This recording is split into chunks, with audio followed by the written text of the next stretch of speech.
it's me, Renee. I'm back. It's been a little while, but yeah, I'm back. Today, I'm doing the mid-year freakout book tag. It's almost the end of July, but I feel like this tag you can do both in June and July. So yeah, and the end. I suppose it's the 20th of July. I suppose also how did you find the end? Well, anyway, a lot of people have already done this tag. I haven't yet because life, but now here I am doing it. The tag was created. Give me a little moment. And I've forgotten right now who it is. Sorry, I have the questions here, but who created? I'm a bit unsure. But I mean, I'll link them in the description. And yes, the question is, well, first question was not question, it's questions. The first question is, best book you read so far in 2024? And honestly, I've read quite a lot of good books, happily, luckily. So this is gonna be one of those times where I can't choose one. I mean, yeah, luckily I've gotten to read a lot of five-star books, five-star or more books, honestly. But a few of them are Like a Charm by Elle McNichols. This is the first in the trilogy. Main character has dyspraxia, which is nice to have that representation.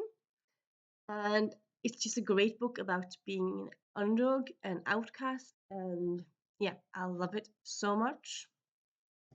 Then we also have The Epic Crush of Jeannie Lowe by FCE. This is a YA, first in the trilogy, just randomly. But yeah, YA Chinese myth retelling, and yeah, also quite different from a lot of things, and I love it so much. And then we have The Bride Goes Rogue by Joanna Shupe, The Dragon Blood Ring by Amparo Ortiz, Curves for Days by Laura Moher. Oh, this is a recent read. Also, yeah, recent favorite. You know what? I'm just gonna stop there. But yeah, I can go on. There's a lot of them. Maybe I'll do a own video with five-star books from this year. Maybe I'll do that. Just I was talking about all the five-star reads from this year. You know what? I'm gonna do that because that's a nice video to do, isn't it? And then we have best sequel you read this year. Again, I could have done some other books because I read some sequels. Not well, a lot. What is a lot again? I've read few sequels. I'm gonna go with Soul of Stars by Ashley Poston. This is the second in this trilogy. The first one being Ironheart. Sorry, Heart of Iron. This is Anastasia Romanoff retelling set in space. It has quite a big world, but also I quite liked how this. I mean, sometimes I feel like duologies, like how because I can understand duologies where you have companion books or where it's urban myths. But here, when it's set in space in quite a big world, it's kind of like how is everything going to be wrapped up in two books? This one did it magnificently. So yeah, if you like me don't really like science fiction because you feel like there's a lot to wrap your head around, I would say try retellings like this one. It was still a bit much to wrap my head around, but it wasn't too much, and yeah, I loved it. Then up next we have next question. A new release you haven't read yet but want to get to. This honestly at first was a bit difficult because most of the new releases I already read. Like I buy them and read them. And also was yeah, I do like everyone else. I do buy books and don't read them at the same time, the same week. But a lot of them aren't new releases. But I did just read yesterday by sorry, A Rose by Any Other Name by Mary McKean. I bought some books yesterday because I recently got paid and I was like, you know what, I'm gonna buy some books. Not a lot. I was good to not buy all the books, but I got this one. And yeah, it's like the blurb here says the must-read romantic historical fantasy of the summer, which yeah, and also supposedly it's feminist and witches, so yeah, definitely here for that. And then up next we have the next question. Most anticipated release for the second half of the year. Again, I could easily do like a video of this, probably will do. But off the top of my head, Amari and Night Warriors, the third book. I can't for the life remember right now what it's called, but it's coming out in August, September or August. You can already pre-order it, which I'm definitely gonna do. Well, am I gonna do that? I can do it. Yeah, maybe not. Maybe I have. Maybe I'll do like two. A couple of have. Anyway, yeah, the Maori book. Looking forward to it so much. Then we have biggest disappointment. And here I'm gonna go with um, Killers of a Certain Age by Diana Rayburn. So I heard about it for some years now because it's been out for 2 years. I read two of Diana Rayburn's other books, the Veronica Speedwell books. Well, sorry, I read three of them. Very much enjoy those. So I kind of assumed, okay, well, all my experiences with Diana Rayburn has been great. Of course, this other book is going to also be cool. Honestly, like I didn't hate uh, a certain Killers of a Certain Age. I was, yeah, like the wording was, disappointed. I felt like it had a good premise and a good idea, but like it never really, to me, it never really got past the point of like interesting potential. But it didn't really. I kind of read and I thought like, okay, now things are gonna start happening. Now things are gonna start. Well, things happened all the time, but it never really felt like, oh my god, things are happening. It's like, yeah, things are happening. Interesting enough.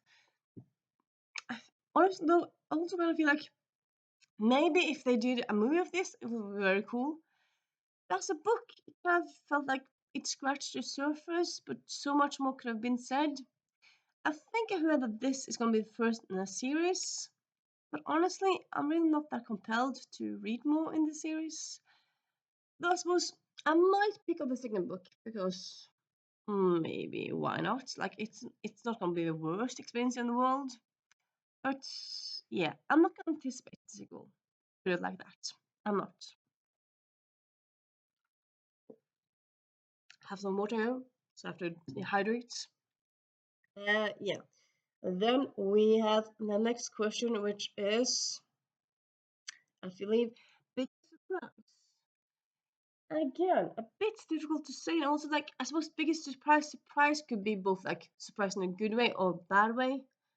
I've decided to go for in a bad way, and I'm gonna say two books. I'm gonna say um I'm gonna say give me a little moment. I was told it would get better. Sorry, was told it would get easier by Abby Waxman. I got this one from the library, so I don't have it. But yeah, I've read three Abby Waxman books this year now. Uh, the Book is Life of Nina Hill. I love that one. And then I read Adults Assembly Required, which I quite enjoyed. Didn't love, but I quite enjoyed it. And then I was told it would get easier. Honestly, that one I didn't like it all that much. Like it wasn't awful. It wasn't a 2-star read. I would say maybe it's like it was good enough. So it was maybe at least for me it was kind of like a weak 3-star read. Maybe like 2.5-star read. It was interesting, but it's not a book I'm gonna like I have an idea about it. The execution wasn't that good. So it's not really a book I'm gonna recommend people. If people pick it up, I'm not gonna say don't read it. It's not a bad book, but it's not a good. At least not in mine. So at least it's not a very good book. Yeah. How do you describe a good book and a bad book and all those things? Interesting, but maybe I'll do a video of that. But yeah. Then we let me find the questions again. There they are. Also have it here as well. But yeah. And yeah, honestly, also This question I can also answer. Good, I am also gonna answer in a moment. Charlie and Nandes and the Golden Room by Brian Callejo. This is the third in the series. And I read both the second and the third. Well, I read the second book maybe last fall, not too long ago. But yeah, and I read this book like in May, I want to say, around then.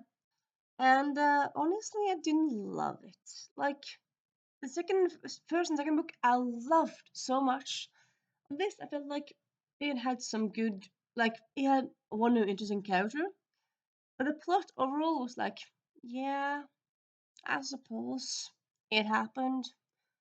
So yeah, I mean it's good because it's part of this good series, but like this book in itself, like yeah, yeah. So yeah. Then the next question is. The next question is newest fictional crush, which honestly, I don't no, yeah, that's not the answer. Yeah, I'm gonna go with Gideon from Anna Maria and the Fox by Liana de la Rosa.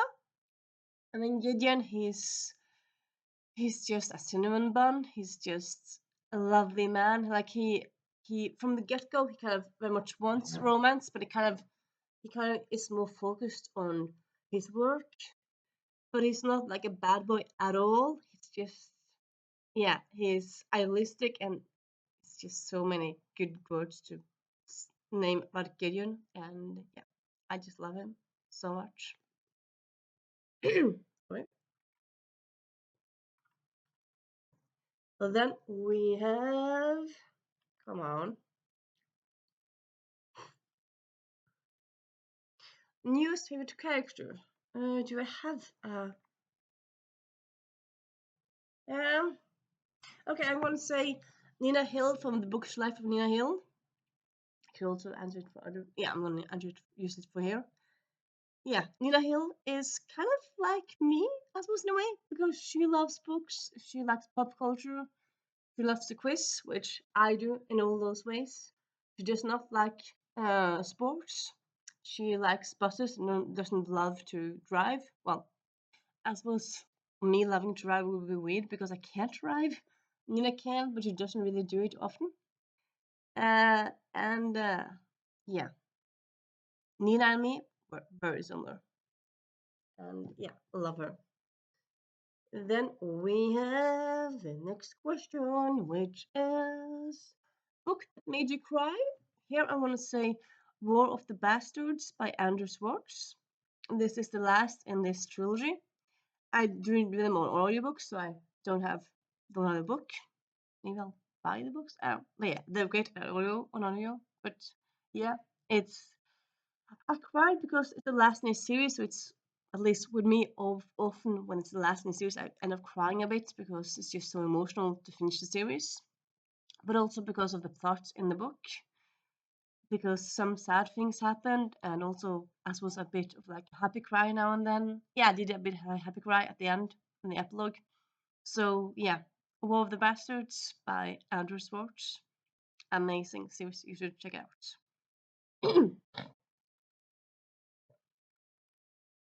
And then we have the next prompt, which is a book that made you happy.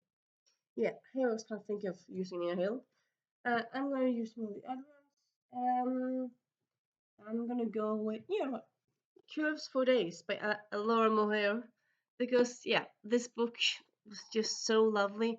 So much coziness and nice feelings. And I mean, yeah, bad things for these characters, bad things that happen in the past, but in the story itself, it's just kind of a lovely romance, also a lovely character-based story, and it's just, yeah, you can't not become happy by reading this book. It's just amazing. And then we have the next question. Favorite book to film adaptation you've seen this year? I don't know if this is cheating, if it's not in the vein of the question. Because I haven't seen any of like the books that. You know what? Why? I was about to say like no, because the question is film. Can you say TV here? Okay, I'm gonna say what I was mentioning. I'm gonna say another book. Yeah, I'm gonna do two. Me. Uh, but yeah. So I was thinking about was meant to say was Poor Things, which is an adaptation. I have not read the book. I love the movie. So I was supposed to say maybe I was supposed to say like favorite adaptation movie. Because there hasn't been an adaptation movie that of a book I've loved that I've seen this year. But I did watch the Geek Girl TV series, which I love about everything else. And so this is the third book, but yeah. And that one is just amazing. Highly recommend that one. So yeah, if I can say a TV series, I'm gonna say that. Well, have said it. Boo-hoo, you can't stop me from saying it. I have said it already. I can't time travel back and that was edited out. I can't. Yeah. Then we have the next question, which is yeah, I have skipped a question. Sorry. Uh, Question which is new favorite author, new to you, or debut author. Here I'm gonna go with. I suppose I could go with different books. I'm gonna go with this one. Kathy Yardley by role playing. So Kathy Yardley wrote role playing. I feel like when you talk about a new favorite author, you should talk about an author you read several books by. I have just read this book by her, but I love it so much. And it says here that she writes other geek romances, so I'm kind of assuming, and I'm gonna love more of her books because like when you read a book and the writing is amazing, it's gonna be difficult to not enjoy other books by the same author. I feel like so. Yeah, I'm gonna go with Kathy Yardley because yeah, I don't really have any authors who I read several books by this year that are new to me. So yeah. Then we have next question, which is most beautiful book you bought this year. Here I'm gonna go with The Cursed Rose by Leslie Weather. I mean, it's the same style as all the other books in the series, but I just love it. So beautiful rose, and then you have the hand, you have the butterflies, you have the title, and then like the as the main thing here. I I just love it so much. I mean, this is the UK cover, so that's my like what is that the cover? Yeah, it's the UK cover. It's beautiful. I also kind of like the US covers, which has big people on them. I am as well because I love this series so much. But yeah, this is so stunning, so beautiful. And then the last question is books you haven't read yet this year that you want to read before the end of the year. Often when I get these questions, I like, well, I'm a mood reader and it's like my TBR. But here I'm gonna say some books that I want to read by the end of the year because I have a few things. Like in general, I kind of often want to like pick up books that have been on my TBR for a while, or yeah, or because I feel like why like maybe some of them I've read both last year, but like why haven't I read this yet? So I have A Close and Common Orbit by Becky Chambers. I mean, this is the second book in that series. I love the first book. It's a quick read, so I don't know why I want to pretty sure I picked it up because I wanted a quick read, and I didn't pick it up. Like I bought it because I wanted a quick read, and I haven't read it. So I don't know why I haven't. The Memory Thieves by Daniel Clayton. I love the first book. I was so excited when I found the second book. I mean, it's kind of sad because I have the first book in hardcover. This is paperback, but I still bought it. And yeah, very much want to get to it. Star Daughter by Sweeta Chakar. So I have this now for 2 years, maybe 3 years.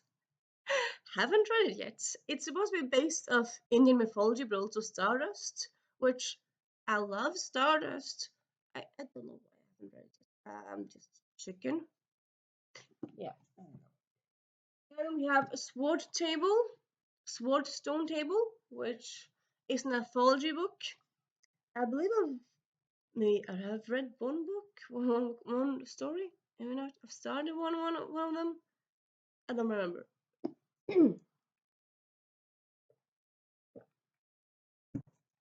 But anyway, I want to check out this one. The Purpose of Power by Alicia Garsha, a biography of one of the Black Lives Matter movement people. I've started, but just slightly, so I want to finish it. Almost in general, I kind of want to finish books I have started, but I start a lot of books, so I can't. Well, I can't finish all of them. Can I finish them all in the 1 year? Maybe. Anyway, A Cup of Tea by Casey Blair. So I found this randomly in the bookstore and just great cover, and also Tea Princess Chronicles, first in the series with Tea and Princess. It's like, yes. And I also have Can't Spell Treason Without Tea by Rebecca Fawn. I have actually started this one slightly. I have a bookmark here, but yeah, just slightly. So definitely want to get through with that one. And yeah, that is my mid-year freakout book tag. I'm not quite sure who hasn't done this by now. I feel like a lot of people that I follow on booktube have done it. But if you see this and you haven't done it, tag you're it. I'd say Alice Eli, but I feel like Alice also has done it. I suppose if you haven't done it, Alisa, do it. And yeah, and then yeah, that's kind of me. And if you have any thoughts, comments on any of these books, talk to me in the comments. Or not, you can just leave a book emoji, and I'll see you soon. Bye.